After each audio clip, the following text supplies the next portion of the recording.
नमस्कार दोस्तों, पीसीएसएम के अपने यूट्यूब परिवार में आप सभी का स्वागत है।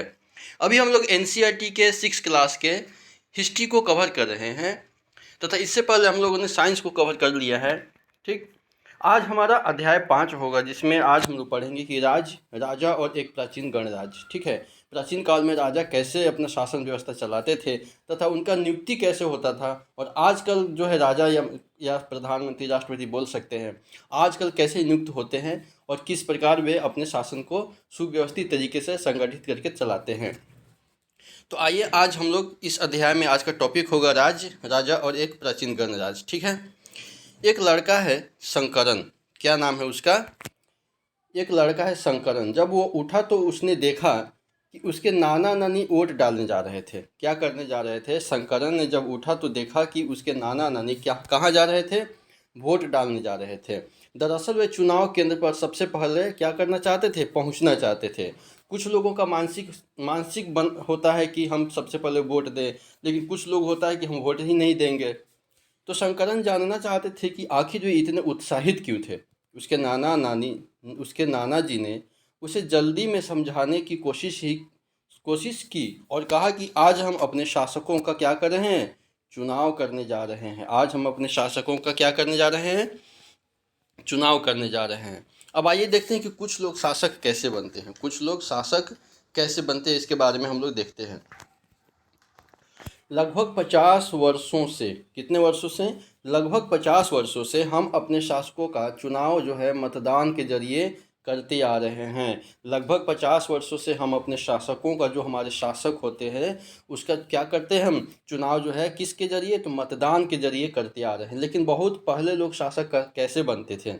हमने अध्याय 4 में यह पढ़ा था कि कुछ राजा जो थे संभवतः यानी कि लोगों द्वारा चुने जाते थे, परंतु करीब जो है 3000 साल पहले राजा बनने की इस प्रक्रिया में कुछ परिवर्तन दिखाई दिए हैं। कुछ लोग बड़े बड़े यज्ञों को आयोजित करके राजा के रूप में प्रतिष्ठित हो गए थे। क्या करके? पहले जो थे कुछ लोग उस तरह से वोटिंग की प्रक्रिया नहीं लागू थी, उस समय प्रचलित नहीं थी, तो लोग कैसे राजा बनते थे कि बड़े बड़े यज्ञ अनुसंधान करके, और कुछ लोग घोड़ा छोड़ करके अश्वमेघ यज्ञ भी होता था, वैसे करके वे लोग राजा बन जाते थे। ठीक है, अश्वमेघ यज्ञ एक ऐसा ही क्या था? आयोजन था। इसमें एक घोड़े को राजा के लोगों की देखरेख में स्वतंत्र विचरण के लिए छोड़ दिया जाता था, जैसा कि रामायण में श्री राम जी द्वारा छोड़ा जाता है, अश्वमेघ यज्ञ करते थे। इस घोड़े को किसी दूसरे राजा ने रोका तो उसे वहां अश्वमेघ यज्ञ करने वाले राजा से क्या करनी पड़ती थी? लड़ाई करनी पड़ती थी। अगर उन्होंने घोड़े को जाने दिया तो इसका मतलब यह होता था कि अश्वमेघ यज्ञ करने वाला राजा उनसे ज़्यादा क्या है? शक्तिशाली था। उसके बाद उन राजाओं को यज्ञ में आमंत्रित किया जाता था। यह यज्ञ विशिष्ट पुरोहितों के द्वारा संपन्न किया जाता था। जो पुरोहित लोग थे उनके द्वारा क्या किया जाता था? उनके द्वारा संपन्न किया जाता था। इसके लिए उन्हें उपहारों से सम्मानित भी किया जाता था, जो पुरोहित होते थे। अश्वमेघ यज्ञ करने वाला राजा बहुत शक्तिशाली माना जाता था। जो राजा जो अश्वमेघ यज्ञ कर लेते थे वे अपने आप में क्या माने जाते थे? वे अपने आप में बहुत ही शक्तिशाली माने जाते थे। यज्ञ में आमंत्रित सभी राजा उसके लिए क्या लाते थे? उपहार लेकर के आते थे। इन सभी आयोजन में राजा का मुख्य स्थान होता था। इन सभी आयोजन में राजा का क्या होता था? मुख्य स्थान। मेन जो कौन होते थे? राजा होते थे। उसे राज सिंहासन या बाघ की खाल के एक विशेष आसन पर बिठाया जाता था। युद्ध क्षेत्र में राजा का सारथी ही उसका सहचर होता था। यज्ञ के अवसर पर वह राजा कि विजय तथा अन्य गुणों का क्या करता था? अन्य गुणों का गुणगान करता था। राजा के सगे संबंधी, खास करके उसकी रानियों तथा पुत्रों को भी कई छोटे छोटे अनुष्ठान करने होते थे। अन्य सारे आमंत्रित राजाओं का काम सिर्फ बैठ करके क्या करना? यज्ञ की पूरी प्रक्रिया को देखना भर था। मात्र जो भी राजा महाराजा दूर देश से आते थे वे केवल उस यज्ञ को देखते थे। राजा के ऊपर पुरोहित पवित्र जल के छिड़काव के साथ साथ अन्य कई अनुष्ठान करता था। ठीक है, जल छीट करके, जल को, पवित्र जो जल होते थे उसको छीट करके, छिड़काव करके अन्य अनुष्ठान किया करते थे। विष या वैश्य जैसे सामान्य लोग उपहार लाते थे। जो गरीब लोग थे वो भी उपहार लाते थे, जिन्हें पुरोहित शूद्र मानते थे, जो निम्न श्रेणी के व्यक्ति थे। उन्हें कई अनुष्ठानों में शामिल नहीं किया जाता था। ठीक है, निम्न कुल के जो शूद्र लोग थे उनको कई अनुष्ठान में क्या किया जाता था? शामिल नहीं किया जाता था। अब आगे कुछ वर्ण दिया हुआ है, इसके बारे में हम लोग देखते हैं, समझने का प्रयास करते हैं कि क्या दिया हुआ है। इस समय उत्तर भारत में, कहाँ, उत्तर भारत में खास करके गंगा यमुना क्षेत्र में कई ग्रंथ रचे गए हैं। इस समय उत्तर भारत में खास करके गंगा यमुना क्षेत्र में कई ग्रंथ रचे गए हैं। ऋग्वेद के बाद रचे होने के कारण ये उत्तर वैदिक ग्रंथ कहे जाते हैं, उत्तर वैदिक ग्रंथ कहे जाते हैं। ऋग्वेद के बाद रचे होने के कारण इन्हें उत्तर वैदिक ग्रंथ कहे जाते हैं। ठीक है, इसके अंतर्गत सामवेद, यजुर्वेद, अथर्ववेद तथा अन्य ग्रंथ क्या है, शामिल हैं। ठीक है, उत्तर वैदिक ग्रंथ जो है, उत्तर वैदिक ग्रंथ के अंतर्गत सामवेद, यजुर्वेद और अथर्ववेद तथा अन्य ग्रंथ भी क्या हुए हैं, वे रचित किए गए हैं। पुरोहितों के द्वारा रचित इन ग्रंथों में विभिन्न प्रकार के अनुष्ठान और उसके संपादन की विधियाँ बताई गई है। इसमें सामाजिक नियमों के बारे में भी क्या किया गया है, बताया गया है। ठीक है, उस समय समाज में कई समूह थे, जिसमें पुरोहित, योद्धा, कृषक, पशुपालक, व्यापारी, शिल्पकार, श्रमिक, मछली पकड़ने वाले तथा जंगल में रहने वाले लोग क्या थे, शामिल थे। जहाँ कुछ पुरोहित तथा योद्धा वैभवशाली थे, वहीं कुछ कृषक और व्यापारी भी क्या थे, धनवान भी थे। दूसरे ओर पशुपालक, शिल्पकार, श्रमिक, मछली पकड़ने वाला शिकारी तथा भोजन संग्राहक क्या थे, निर्धन भी थे। वो तो पूर्वजों का ही चल रहा है कि कुछ लोग गरीब थे तो कुछ लोग अमीर थे, वो तो प्राचीन काल से ही चलती आ रही है। पुरोहितों ने लोगों को 4 वर्गों में विभाजित किया था। ठीक है, जिन्हें वर्ण कहते हैं। पुरोहितों ने लोगों को कितने वर्गों में, 4 वर्गों में विभाजित किया था, जिन्हें क्या कहते थे, जिन्हें वर्ण कहते हैं। उनके अनुसार प्रत्येक वर्ण के अलग अलग कार्य निर्धारित थे। प्रत्येक वर्ण, जो भी अलग अलग के वर्ण थे, सबका क्या थे, अलग अलग काम निर्धारित थे। पहला क्या था, पहला वर्ण था ब्राह्मणों का। ब्राह्मण था, उनका काम वेदों का अध्ययन, अध्यापन और यज्ञ करना था, जिनके लिए उन्हें उपहार भी मिलता था। दूसरा स्थान शासकों का था, जिन्हें क्षत्रिय कहा जाता था। ठीक है, उनका काम युद्ध करना और लोगों की रक्षा करना था। तीसरा स्थान पर विष या वैश्य थे। तीसरा स्थान पे कौन थे, विष या वैश्य थे। इनमें कृषक, पशुपालक और व्यापारी आते थे। ठीक है, क्षत्रिय और वैश्य दोनों को ही यज्ञ करने का अधिकार प्राप्त था। क्षत्रिय और वैश्य को दोनों को ही क्या था, यज्ञ करने का अधिकार प्राप्त था। वर्णों में अंतिम स्थान शूद्रों का आता था। वर्णों में अंतिम स्थान किसका आता था, शूद्रों का आता था। इनका काम अन्य तीनों वर्णों की सेवा करना था। उन्हें कोई अनुष्ठान करने का अधिकार प्राप्त नहीं था। प्रायः औरतों को भी शूद्रों के समान माना गया है। उस समय औरतों को भी क्या, शूद्रों के समान माना गया है। महिलाओं तथा शूद्रों को वेदों के अध्ययन का अधिकार नहीं था। महिलाओं तथा शूद्रों को वेदों का अध्ययन करने का अधिकार नहीं था। पुरोहितों के अनुसार क्या था कि सभी वर्णों का निर्धारण जन्म के आधार पर होता था। उदाहरण के तौर पर ब्राह्मण माता पिता की संतान ब्राह्मण होती थी। ब्राह्मण माता पिता की संतान ब्राह्मण ही होगी। बाद में कुछ लोगों को अछूत माना गया। अछूत वर्ग में कुछ शिल्पकार आ गए, शिकारी आ गए तथा भोजन संग्राहक आ गए थे।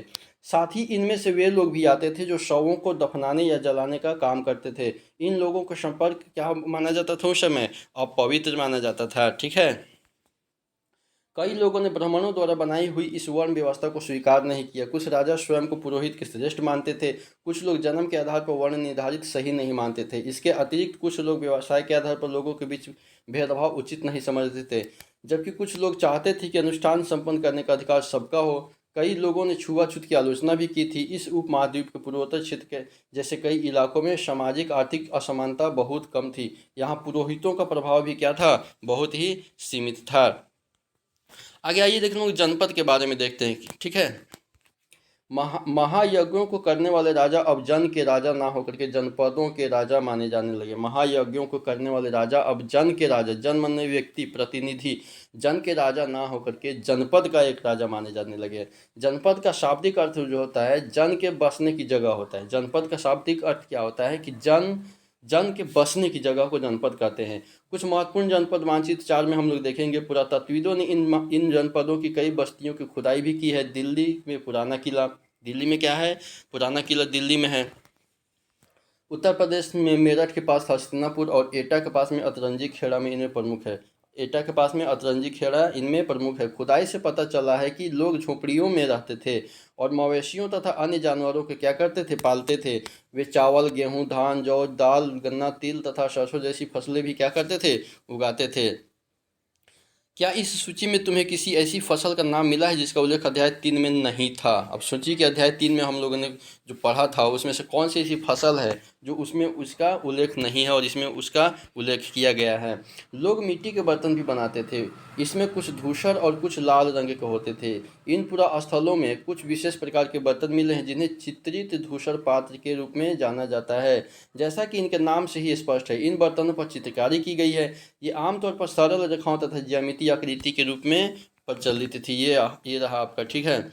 यहाँ पे दिया हुआ कि चित्रित धूसर पात्र, इस तरह के पात्रों में ज़्यादातर थालियाँ और कटोरियाँ ही मिलती हैं। ये पात्र बहुत ही पतली सतह के सुंदर और चिकने होते हैं। शायद इसका प्रयोग खास मौके पर महत्वपूर्ण लोगों को भोजन परोसने के लिए किया जाता होगा। इसका प्रयोग किया जाता होगा, ठीक है। आगे देखते हैं हम लोग कि महाजन पद किसे कहते हैं। महाजन पद किसे कहते हैं? करीब 2500 साल पहले कुछ जनपद अधिक महत्वपूर्ण हो गए थे, इन्हें महाजनपद कहा जाने लगा। करीब 2500 साल पहले कुछ जनपद अधिक महत्वपूर्ण हो गए थे, इन्हें महाजनपद कहा जाने लगा। मानचित्र 4 में कुछ महाजनपदों को दिखाया गया है, उसको हम लोग देखेंगे।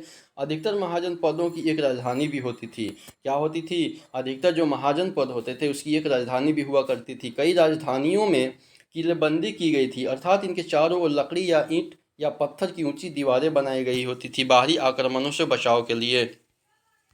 ऐसा लगता है कि लोगों ने अन्य राजाओं के आक्रमण से डर करके अपनी सुरक्षा के लिए इन किलों का क्या किया होगा? निर्माण किया होगा। कुछ राजा जो थे अपनी राजधानी के चारों ओर विशाल, ऊंची और प्रभावशाली दीवार खड़ी कर करके अपनी समृद्धि और शक्ति का प्रदर्शन भी करते थे। इसमें कुछ महाजन पद के बारे में दिखाया गया है, जैसे उज्जैन महाजन पद है, यहाँ पे कौशाम्बी महाजन पद है, यहाँ पे उज्जैन महाजनपद, कौशाम्बी महाजनपद, मगध महाजनपद। उस समय मगध जो थे काफ़ी प्रचलित और जो सर्वश्रेष्ठ थे, ठीक है। वैशाली महाजनपद, हस्तिनापुर महाजनपद, इस तरह से महाजनपद की संख्या इसमें दिखाया गया है, ठीक है। और शक्ति का प्रदर्शन भी करते थे। इस तरह से किले के अंदर रहने वाले लोगों और उस क्षेत्र पर नियंत्रण रखना भी क्या हो जाता था? सरल हो जाता होगा। इस तरह की विशाल दीवार बनाने के लिए व्यापक योजना की क्या होती? आवश्यकता थी, और लाखों की संख्या में ईंटों तथा पत्थरों का इंतजाम करना पड़ता था। हजारों स्त्री पुरुष तथा बच्चों ने इसके लिए अथक परिश्रम किया होगा। बिल्कुल सही बात है। इनके लिए संसाधनों की भी आवश्यकता पड़ी होगी, ठीक है। अब राजा सेना रखने लगे थे। अब क्या हुआ था कि राजा जो थे सेना रखने लगे थे। सिपाहियों को नियमित वेतन दे करके पूरे साल रखा जाता था। कुछ भुगतान संभवतः आहत सिखों, ठीक है, आहत सिखों के रूप में होता था। इन सिखों के बारे में आप अध्याय 8 में पढ़ेंगे। महाजनपदों के राजा ऋग्वेद में उल्लेखित राजाओं से किस प्रकार भिन्न थे? दो अंतर बताना है आपको। कमेंट बॉक्स में उत्तर दीजिएगा कि महाजनपद के जो राजा थे वो ऋग्वेद में उल्लेखित जो राजा थे उससे किस प्रकार अंतर थे। यहाँ पे क्या दिया हुआ है कि कौशाम्बी किले की दीवार, यह चित्र आधुनिक उत्तर प्रदेश की इलाहाबाद के पास मिली है। ईंट की दीवार का अवशेष है। इसके एक भाग का निर्माण संभवतः 2500 साल क्या हुआ था? पहले हुआ था। ये कौशाम्बी के किले का, ये देखिए कितनी तगड़ा तरीके से बनाया हुआ है कौशाम्बी के किले की दीवार, ठीक है। कर कर के बारे में देखते हैं हम लोग, जिसको इंग्लिश में टैक्स भी बोलते हैं। महाजन पदों के राजा विशाल किले बनवाते थे और बड़ी सेना रखते थे, इसलिए उन्हें प्रचुर संसाधनों की क्या होती थी? आवश्यकता भी होती थी। इसके लिए उन्हें कर्मचारियों की भी आवश्यकता होती थी। अतः महाजन पदों के राजा लोगों द्वारा समय समय पर लाए गए उपहारों पर क्या निर्भर न रह करके अब नियमित रूप से कर भी क्या वसूलने लगे थे। आगे देखते हैं हम लोग कि फसलों पर लगाए जाने वाले सबसे महत्वपूर्ण थे। फसलों पर लगाए जाने वाले कर क्या थे? सबसे महत्वपूर्ण थे, क्योंकि अधिकांश लोग कृषक ही थे उस समय। प्रायः उपज का 1/6वां हिस्सा, उपज का 1/6वां हिस्सा कर के रूप में निर्धारित किया जाता था, जिसे भाग कहा जाता था। उपज का 1/6वां हिस्सा जो है कर के रूप में क्या किया जाता था? उस समय टैक्स के रूप में निर्धारित किया जाता था, जिसको भाग कहा जाता था। क्या कहा जाता था? भाग। 1/6 का मतलब क्या हुआ कि मान लीजिए कि अगर 6 किलो अगर मालिक किसी चीज़ का उत्पादन हुआ है तो इसका 1/6 कितना होगा? 1/6 हो जाएगा 1 किलो, ठीक है। 1/6 1 किलो हो जाएगा। तो 6 किलो अगर कोई अनाज उपजाते थे कृषक, उससे 1 किलो क्या किया जाता था? राजा द्वारा कर के रूप में वसूल कर लिया जाता था। और उस कर को अपने नियमित जो सैन्य अधिकारी थे जो भी उसको वेतन देने के रूप में उसका प्रयोग किया जाता था। आगे क्या है कि कारीगरों के ऊपर भी कर लगाए गए। कारीगर जो भी थे उसके ऊपर भी क्या किए गए थे? कर लगाए गए थे, जो प्रायः श्रम के रूप में चुकाए जाते थे। जैसे कि एक बुनकर, लोहार या सुनार को राजा के लिए महीने में 1 दिन काम करना पड़ता था, ठीक है। पशुपालकों को जानवरों या उसके उत्पाद के रूप में कर देना पड़ता था। पशुपालक जो होते थे वो उसको जानवरों या उसके उत्पाद के रूप में कर देना पड़ता था। कहने का मतलब है कि सबको कर देना पड़ता था। व्यापारियों को सामान खरीदने बेचने पर भी कर देना पड़ता था। आखेटकों तथा संग्राहकों को जंगल से प्राप्त वस्तुएं देनी होती थी। सभी को कुछ न कुछ टैक्स के रूप में, कर के रूप में क्या करना पड़ता था, भुगतान करना पड़ता था। आगे देखते हैं कि आखेटक तथा खाद्य संग्राहक राजाओं को क्या देते होंगे। आखेटक तथा खाद्य संग्राहक राजाओं को क्या देते होंगे, सोचिए। अब आइए आगे देखते हैं कि कृषि में परिवर्तन कैसे हुआ, इसके बारे में हम लोग समझने का प्रयास करते हैं कि इस युग में कृषि के क्षेत्र में दो बड़े परिवर्तन आए। हल के फाल अब लोहे के बनने लगे। अब क्या हुए, हल के जो फाल थे जो लकड़ी से निर्मित होते थे उस समय प्राचीन काल में, अब क्या होने लगे, उसका निर्माण लोहे से बनने लगा। अब कठोर जमीन को लकड़ी के फाल की तुलना में लोहे के फाल से आसानी से जोता जा सकता था। इससे फसलों की उपज बढ़ गई। दूसरे लोगों ने धान के पौधों का भी रोपण शुरू कर दिया, अर्थात खेतों में बीज छिड़क करके धान उपजाने के बजाय धान की पौधा तैयार करके उनका रोपण भी शुरू कर दिया। अब पहले की तुलना में बहुत ज़्यादा पौधे जीवित रह जाते थे, इसलिए पैदावार भी ज़्यादा होने लगी थी। इसमें कमर तोड़ परिश्रम लगता था। कृषि में सबसे ज़्यादा अगर मेहनत है कहीं तो किसान लोग मेहनत करते हैं हमारे। ये काम ज़्यादातर दास दासी तथा भूमिहीन खेतीहर मजदूर कमर करते थे। ये जो जो निम्न कुल के व्यक्ति थे, जो कृषक जो थे, कृषि का काम कौन करते थे, जो राजा महाराजा होंगे वो तो किसानी नहीं करेंगे, ठीक है। तो राजा महाराजा नहीं करेंगे तो कौन करेंगे, तो जो दास होंगे, दासी होंगे तथा जो भूमिहीन किसान खेतीहर मजदूर जिसके पास भूमि नहीं होगा वही ना करेगा। अब आइए आगे देखते हैं कि सूक्ष्म निरीक्षण क्या है। सूक्ष्म निरीक्षण करते हैं मगध के बारे में। मानचित्र 4 पृष्ठ संख्या 49 में मगध को ढूंढना है, हम लोग ढूंढेंगे, ठीक है। आगे दिया हुआ है मगध के बारे में हम लोग देखेंगे, ठीक है। नहीं, ये तो मानचित्र पीछे ही था। मानचित्र 4 में पृष्ठ संख्या 49 में मगध को ढूंढो, हम लोग देख लेंगे। लगभग 200 सालों के भीतर मगध सबसे महत्वपूर्ण जनपद बन गया था। अभी हमने बताए थे कि मगध सबसे उस समय क्या थे, सबसे महत्वपूर्ण जनपद बन गया था। तो लगभग 200 सालों के भीतर मगध क्या थे, सबसे महत्वपूर्ण जनपद बन गया था। गंगा और सोन जैसी नदियां मगध से होकर के बहती थी। ये यातायात, जल वितरण और जमीन को उपजाऊ बनाने के लिए बहुत महत्वपूर्ण थी। मगध का एक हिस्सा जंगलों से भरा हुआ था। मगध का एक हिस्सा क्या था, जो जंगलों से भरा हुआ था। इन जंगलों में रहने वाले हाथियों को पकड़ करके और उन्हें प्रशिक्षित करके सेना के काम में लाया जाता था। यही नहीं, जंगलों से घर, गाड़ियां तथा रथ बनाने के लिए लकड़ियां भी हमको उस समय मिल जाती थी। इसके अलावा इस क्षेत्र में लौह अयस्क की खदानें भी थी। मजबूत औजार और हथियार बनाने के लिए बहुत जो क्या थे, उपयोगी थे। मगध में दो बहुत ही शक्तिशाली शासक हुए। मगध में दो बहुत ही शक्तिशाली शासक हुए, बिंबिसार तथा अजातशत्रु। मगध में दो बहुत ही शक्तिशाली शासक हुए। पहला था बिंबिसार और दूसरा था अजातशत्रु। अन्य जनपदों को जीतने के लिए ये हर संभव साधन अपनाते थे। महापद्मनंद, ठीक है, एक और महत्वपूर्ण शासक थे। महापद्मनंद एक और महत्वपूर्ण शासक थे। उन्होंने अपने नियंत्रण का क्षेत्र इस उपमहाद्वीप के उत्तर पश्चिमी भाग तक फैला लिया था। बिहार में राजगिरी, आधुनिक जो राजगीर है उसको प्राचीन काल में राजगिरी के नाम से जाना जाता था। कई सालों तक मगध की राजधानी बनी रही थी, ठीक है। प्राचीन काल में मगध की राजधानी कहाँ थी, राजगिरी या राजगीर। प्राचीन काल में मगध की राजधानी राजगिरी या राजगीर। प्राचीन काल में मगध की राजधानी राजगिरी या राजगीर थी, इसको याद रखना है। बाद में पाटलिपुत्र, आज पटना को राजधानी बनाया गया था। बाद में मगध की राजधानी क्या बना, पाटलिपुत्र बना, ठीक है, जिसको आज हम लोग पटना के नाम से जानते हैं। 2300 साल से भी पहले की बात है। मेसोडोनिया का राजा सिकंदर विश्व विजय करना चाहता था। पूरी तरह सफल न होने पर भी वह मिस्र और पश्चिमी एशिया के कुछ राज्यों को जीतता हुआ भारतीय उपमहाद्वीप में ब्यास नदी के किनारे तक पहुंच गया था। कहाँ पहुंच गया था सिकंदर, ब्यास नदी के किनारे पहुंच गया था। जब उसने मगध की ओर कुछ करना चाहा तो उसके सिपाहियों ने आने से क्या हुआ, ब्यास नदी को पार करने से इनकार कर दिया। वे इस बात से भयभीत थे कि भारत के शासकों के पास पैदल, रथ और हाथियों की क्या है, बहुत बड़ी सेना है। इसलिए सिकंदर की सेना जो है ब्यास नदी को पार करने से क्या हुआ था, पीछे हट गए थे, ठीक है। आगे देखते हैं हम लोग कि वज्जी के बारे में पढ़ते। वज्जी संघ भी था एक। जैसा कि आपने ऊपर पढ़ा कि मगध एक शक्तिशाली राज बन गया था। उसके नज़दीक ही वज्जी राज था जिसकी राजधानी वैशाली थी। वैशाली बिहार थी। वज्जी की राजधानी वैशाली, बिहार। यहाँ एक अलग किस्म की शासन व्यवस्था थी जिसे गण या संघ कहते थे। वज्जी संघ या वज्जी गण कहते थे, ठीक है। यहाँ के शासन व्यवस्था को क्या किस नाम से संबोधित किया जाता था, गण या संघ। वज्जी संघ या वज्जी गण कहा जाता था, ठीक है। गण या संघ में कोई शासक होते थे। कभी कभी लोग एक साथ शासन भी करते थे, जिसमें से प्रत्येक व्यक्ति राजा कहलाता था। ये सभी राजा विभिन्न अनुष्ठानों को एक साथ संपन्न करते थे। राजाओं सभाओं में बैठ कर के ये बातचीत, बहस और वाद विवाद के जरिए तय करते थे कि क्या करना है और किस तरह करना है। शत्रुओं के आक्रमण से निपटने के लिए वे मिलकर चर्चाएं भी करते थे। स्त्रियां, दास तथा कर्मकार इन सभाओं में हिस्सा नहीं लेते थे, केवल पुरुषों का इसमें काम था।